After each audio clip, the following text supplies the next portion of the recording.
ஆண்டவராக இயேசுவின் நாமத்தில் உங்களை வாழ்த்துகிறேன். மீண்டுமாக ஒரு பரிசுத்த நாளை, ஒரு ஞாயிற்றுக்கிழமையை நாம் காணும்படியான கிருபை கர்த்தர் நமக்கு தந்திருக்கிறார். ஒரு வாரம் வேகமாக ஓடிருச்சுல, மீண்டுமாக ஒரு ஞாயிற்றுக்கிழமையை நாம் காணும்படியான கிருபை கர்த்தர் நமக்கு தந்திருக்கிறார்ல. பாருங்க, சங்கீதம் 136:26 தேவனை துதியுங்கள், அவர் கிருபை என்றும் உள்ளது என்று வாசிக்கிறோம். Oh, give thanks to the God for his mercy endures forever. கர்த்தரை துதியுங்கள், அவர் கிருபை என்றும் உள்ளது. தாவீது பக்தன் அழகாக சொல்லுகிறார், கர்த்தரை துதித்துக் கொண்டே இருங்க, ஏன்னா அவர் கிருபை இன்னைக்குமே நம்மோடு கூட இருக்குது. அன்பான குடும்பத்து மக்களே, இந்த வாரம் முழுசுமே நம்மை நடத்தி வந்த ஆண்டவரை திரும்பி பார்த்து நன்றி சொல்லக்கூடிய ஒரு நாள் இது. நம்மை சுமந்து கொண்டு வருகிற ஆண்டவருக்கு துதிகளை எடுக்கிற நாள் இது. உலக பிரகாரமான வழிகள், வாதைகள் எல்லாவற்றையும் விட்டு ஆண்டவரோடு கூட ஐக்கியப்படக்கூடிய நேரம் இது, நாள் இது. ஆலயத்தை தேடி சென்று அவரை துதித்து பாடி மகிமைப்படுத்தி ஆராதிக்கக்கூடிய நேரம் இது. இந்த நாள் தான் நமக்கு ஆண்டவர் கொடுத்திருக்கிறார். நம்ம ஆலயத்திற்கு எதுக்கு போறோம்? அவரை துதிப்பதுதான் நமது நோக்கமா இருக்கணும். அவரை ஆராதிப்பதுதான் நமது நோக்கமா இருக்கணும்.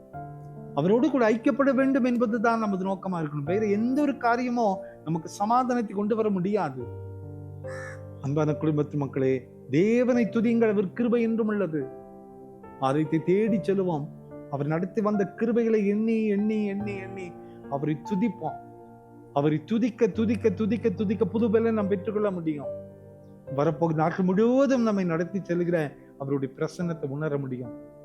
அவருடைய கிருபைகளை உள்ளத்தின் ஆழத்திலிருந்து உணர்ந்து ஆண்டவருக்கு நன்றி சொல்லி, ஆண்டவரே இதுவரைக்கும் என்னை கொண்டு வந்ததுக்கு நான் ஏமாத்துறப்பா, உங்களுடைய கிருபை ஏமாத்துற ஆண்டவரே, என்னுடைய வாழ்க்கையை ஏமாத்துறோம் ஆண்டவரே, உம்முடைய கிருபை தானப்பா என்னை சுமக்குது, உம்முடைய கிருபை தானே என்னை தாங்குகிறது என்று சொல்லி நம்மை அர்ப்பணிக்கும் போது நம்ம பலவீனப்பட்ட சரீரம், பலவீனப்பட்ட வாழ்க்கை, நம்பிக்கையா இல்லாமல் போகிற இந்த பாதை, எந்த ஒரு எதிர்பார்ப்பு இல்லாமல் இருக்கிற, நம்பிக்கை இல்லாமல் போய்கொண்டிருக்கிற இந்த வாழ்க்கை ஒரு நம்பிக்கைக்குள்ளாக நடத்த முடியும்.